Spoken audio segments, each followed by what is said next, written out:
അള്ളാഹുവിനെ അറിയുക, അവൻ്റെ സ്നേഹം എന്താണെന്ന് മനസ്സിലാക്കുക. എങ്കിൽ മാത്രമേ ഒരു അടിമ എന്ന നിലക്ക് നമുക്ക് അവനെ സ്നേഹിക്കാൻ പറ്റുള്ളൂ.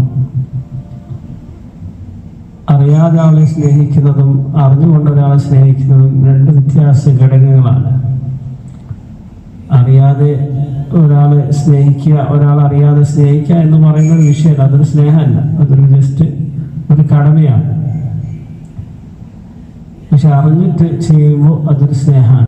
അള്ളാഹുവിനെ കുറിച്ച് നമ്മൾ പഠിക്കുന്നതിന് മുമ്പ് അതിൻ്റെ അപാരമായ ആ സ്നേഹത്തെക്കുറിച്ച് ഒന്ന് പഠിക്കണം.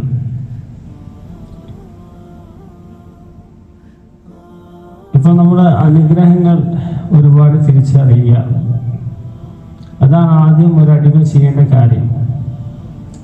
നമ്മൾ ആരാണ്, എവിടെ നിന്ന് വന്നു, എങ്ങനെയൊക്കെ ആയിരുന്നു എന്നൊക്കെയുള്ള കാര്യം, എവിടേക്ക് പോകുന്നു, അതാദ്യം നമ്മളെക്കുറിച്ചൊന്ന് പഠിക്കണം. നമ്മളെക്കുറിച്ച് പഠിക്കുമ്പോൾ മാത്രമേ നമ്മൾ സൃഷ്ടിച്ച റബ്ബിനെ കുറിച്ച് പഠിക്കാൻ സാധിക്കുകയുള്ളൂ. ഞാനൊരു കഥ പറയാം, ഒരു നടന്ന സംഭവമാണ്. ഷെയ്ഖ് മുഹമ്മദ് അസ്സാവി എന്ന് പറഞ്ഞ ഒരു ഇമാം ഉണ്ടായിരുന്നു ഈജിപ്തിൽ.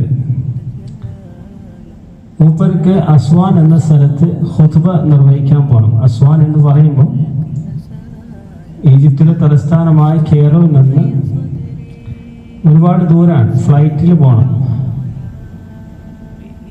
മൂപ്പർ താമസിക്കുന്നത് അലക്സാൻഡ്രിയ എന്ന സ്ഥലത്താണ്.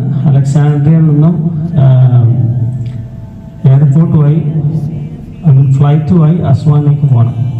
അപ്പോൾ രാവിലെ 5:30ക്കാണ് മൂപ്പരുടെ ഫ്ലൈറ്റ്. 5:30 ഫ്ലൈറ്റ് ആകുമ്പോൾ മൂപ്പർക്ക് അലക്സാൻഡ്രിയയിൽ നിസ്കരിക്കാൻ ബുദ്ധിമുട്ടാവും. അലക്സാൻഡ്രിയയിൽ നിസ്കരിച്ച് എയർപോർട്ടിൽ എത്തുമ്പോൾക്ക് ഫ്ലൈറ്റ് മിസ്സാവും. അതുകൊണ്ട് എയർപോർട്ടിൻ്റെ അടുത്തൊരു പള്ളിയുണ്ട്. അപ്പോൾ അവിടുത്തെ ഇമാമ് മൂപ്പരുടെ സുഹൃത്താണ്. ഞാൻ മൂപ്പരെ വിളിച്ച് പറഞ്ഞു, അന്ന് 5:30 എനിക്ക് ഫ്ലൈറ്റ് ഉണ്ട്, ഞാനൊരു 2 മണി പുലർച്ചെ അവിടെ എത്തും, അപ്പോൾ നിങ്ങളൊന്ന് പള്ളി തുറന്നു വെക്കണം, അവിടെ കുറച്ച് നിസ്കരിച്ച് കുറച്ച് കടന്നുറങ്ങിയിട്ട് നിങ്ങളവിടെ ഫജർ നിസ്കരിച്ച് എനിക്ക് പെട്ടെന്ന് ഫ്ലൈറ്റ് കയറാം. അപ്പോൾ എനിക്ക് ഫ്ലൈറ്റ് മിസ്സാവില്ല, ഫജറും മിസ്സാവില്ല. അങ്ങനെ മൂപ്പര് പറഞ്ഞ പോലെ ആ സമയത്ത് എത്തി. പറഞ്ഞ പോലെ ഇമാമ് പള്ളിയുടെ വാതിലൊക്കെ തുറന്നു വെച്ചിട്ടുണ്ടായിരുന്നു. അവിടെ ചെന്നപ്പോൾ മെഹ്റാബിൻ്റെ അടുത്ത് ഒരു മനുഷ്യൻ സുജൂദിലായി ഇരിക്കുന്നത് കണ്ടു. ആ സമയത്ത് ആരുമില്ല, മൂപ്പര് മാത്രം. ഏതൊരു മനുഷ്യൻ മെഹ്റാബിൻ്റെ അടുത്ത് സുജൂദിലായി ഇരുന്നിട്ട് ഇങ്ങനെ പറയുന്നത് കേട്ടു, യാ അല്ലാഹ്, എനിക്ക് ജീവിതത്തിൽ ഒരുപാട് ആയി, എനിക്കിന് കൂടുതൽ താങ്ങാൻ പറ്റില്ല, എനിക്ക് നീയല്ലാതെ ആരുമില്ല, ഞാൻ എവിടത്തേക്കാ പോകേണ്ടത് എന്നും പറഞ്ഞ് ഞാൻ കരയുന്നുണ്ടായിരുന്നു. അപ്പൊ ഈ ഷെയ്ഖ് വിചാരിച്ച് ചിലപ്പോൾ അയാൾ എന്തെങ്കിലും തിന്മ ചെയ്ത് വന്ന് തൗബ ചെയ്യുന്നതായിരിക്കും. അതുകൊണ്ട് ഷെയ്ഖ്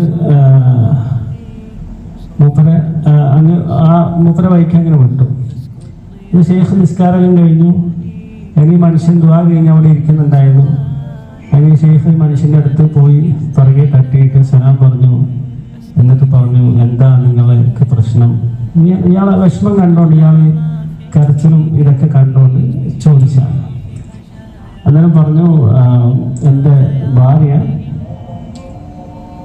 രാവിലെ 9 മണിക്കൊരു സർജറി ഉണ്ട്, എനിക്കാണെങ്കിൽ ആ സർജറിക്ക് കൊടുക്കാൻ പൈസയില്ല, 15,400 ഈജിപ്ഷ്യൻ പൗണ്ട്സ് അന്നേരം എനിക്ക് വേണം.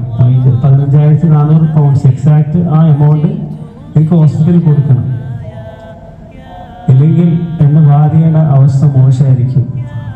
അതുകൊണ്ട് ഞാൻ അമ്മാൻ്റെ അടുത്ത് വരുമ്പോൾ കരയാണ്, വേറെ ആരത്തും എനിക്ക് ചോദിക്കാനില്ല. ഷെയ്ഖ് പറഞ്ഞു, അത്രമാത്രം പൈസ എൻ്റെ നിങ്ങൾ, അതാണ് അത് ഏറ്റവും ആ സമയത്ത് ഏറ്റവും വലിയ പൈസയാണ്. 15,400 ഈജിപ്ഷ്യൻ പൗണ്ട്സ് എന്ന് പറഞ്ഞാൽ വലിയ എമൗണ്ടാണ്. അങ്ങനെ പറഞ്ഞു, എൻ്റെ അടുത്തൊന്നും സഹായിക്കാനില്ല, പൈസയായിട്ട് ഇത്രയും പണം എൻ്റെ അടുത്തില്ല. പക്ഷേ മുത്തനബി സല്ലല്ലാഹു അലൈഹി വസല്ലം പറഞ്ഞിട്ടുണ്ടല്ലോ, അല്ലാഹു നമ്മുടെ സ്വന്തം ഉമ്മയെക്കാളും കാരുണ്യമുള്ളവനാണ്.